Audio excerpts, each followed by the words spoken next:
Heather O'Neill from Advanced Energy United, thank you so much for joining us this morning. Absolutely. Really a pleasure to be here, Chris. So let's start off. Could you share your path into clean energy and what ultimately led you to take on the role of president of Advanced Energy United? Awesome. I love this question because it makes me reflect on the kind of what made me come into this space. I think there are similarities to the moment in which we find ourselves today. So I helped found Advanced Energy United about 14 years ago. And again, very different presidential administration, but a very similar, in some ways, situation in Washington, D.C., where we weren't able to move good policy forward on climate and clean energy. So we were stuck. And we'd been pushing very hard. Folks had been focused in and on Washington, D.C. And at that moment, recognizing and realizing that states are really where advanced energy policies, markets are shaped. Billions of dollars of investment decisions are being made by public utility commissions and the like in states across the country. And so Advanced Energy United was founded, I helped found it to really be deeply engaged and rooted in states and regions and able to really move. I think, again, we've seen states move on some of the most forward-looking and politically resilient climate and clean energy policies that we have to date. And so that kind of moment in time and where we are today, very similar in some respects. And so for us at United, we have teams on the ground in state capitals across the country, red and blue and purple alike, at the RTOs, and obviously in DC as well. But again, this is the moment where we really need to be investing heavily in the states and regions. So it's just an interesting echo from, no pun intended, from 14 years ago. How do you see, and you started to maybe get into this a little bit in your answer just now, but how do you see United's unique role in the clean energy landscape and what sets you all apart from other trade associations in the space? Absolutely. So we're working closely with other organizations, our peers in the space. I think there are two key differentiators for us. One is we're multi-technology. And again, that's something that we're seeing many other associations and groups come and companies, right? So find me a solar company that isn't solar and storage now, or storage and solar, as the case may be. So we've been multi-technology from the beginning, and that's everything from demand side, grid edge, distributed energy resources of all stripes, large scale renewables, advanced geothermal, storage, and then on into transmission technologies, as well as transportation and building electrification technologies. So it's really the whole suite of advanced energy technologies and solutions. And I think that makes a real difference when we're coming in with our members to talk to decision makers, because we're coming in with a suite of technology solutions, not just one single answer. So that's one piece. The other piece, which I did start talking about, is really we were built to really engage deeply in states and regions. So our teams are on the ground. We are all we've been remote from the very beginning because we want our teams to have the relationships and the networks on the ground in the states in which they're operating.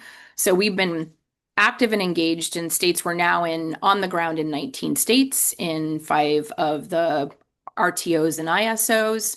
And that's our bread and butter. We're obviously paying attention to and engaged in Washington, D.C. as well, whether it's on the Hill or at FERC, but very much about can we get state leaders to take action, whether it's a governor, whether it's a state legislator, or whether it's a public utility commissioner.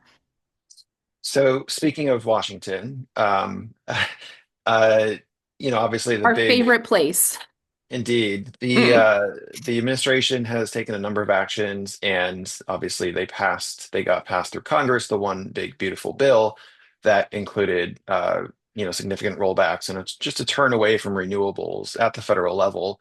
I'm curious if you have any lessons learned that the clean energy community should take away from the big bill passage and just the last few months overall. So, I mean, this is it is tough. We're in a tough environment, right? And I think when I look back at it, we preserved what we could preserve in a tough political climate. And our industry, we showed up and we told stories, right? We told the stories state by state, community by community of the investments that our member companies were making in those states, the jobs that we had created, and the gigawatts of energy that we had produced. And we also told the story of the planned investments that may not materialize now. And so that to me, I mean, I think one of your recent newsletters touched on this, that we have to be communicating those stories. They have to be real, they have to be grounded, they have to be localized. And at least, again, at Advanced Energy United, I think we did something, we had a site called Unlocking Advanced Energy, where we were telling stories across, I think, 11 different states, maybe almost 80 different stories across 10 of the different, 10 or 11 of the individual tax credits in question. And so I think we did tell those stories. Could we do more? Could we do better? Again, the outcomes are not what any of us wanted. And so I think when I look at what we were able to do, I feel good about what that we were able to preserve what we could preserve. But I think that political climate in DC just made it very challenging to get a positive outcome. So the more storytelling that we can do, that we can continue to do, we're going to take those stories and move it now into some accountability pieces as well. I think that's definitely a piece where what we need to do is make sure that voters are holding Congress people accountable in the next election. Absolutely. Absolutely. Switching gears a little bit, a couple fun questions to close out. What's the biggest risk you've ever taken, professionally, personally, or both? Well, my career's been filled with risks, I think, because I like getting things off the ground, right? And so anytime you're thinking about a startup, whether it's an issue or a product or a service, right, that's risky. And so, joining and helping kind of create and shape Advanced Energy United. When I joined, it was basically a concept, right? We didn't have a CEO. I had been on the philanthropy side of the table, so I'd built and led an environment grant making strategy and program, and it would have been, I think, very easy for me to stay in that space, in that role. But like, that's just not, I like a challenge, and I saw the need for a group like Advanced Energy United. And so that coming in and helping kind of found and create United was a huge risk, but obviously one I feel good about. But there were a lot of folks at the time who thought I was crazy to do it.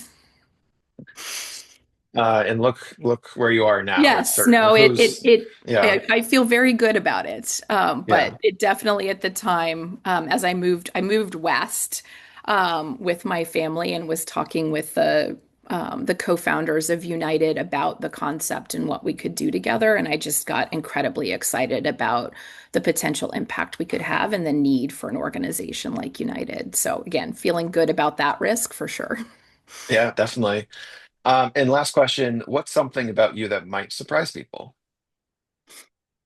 Uh, that So when and then we're going to go way back to what my children refer to as the dark ages, which is when I graduated from college.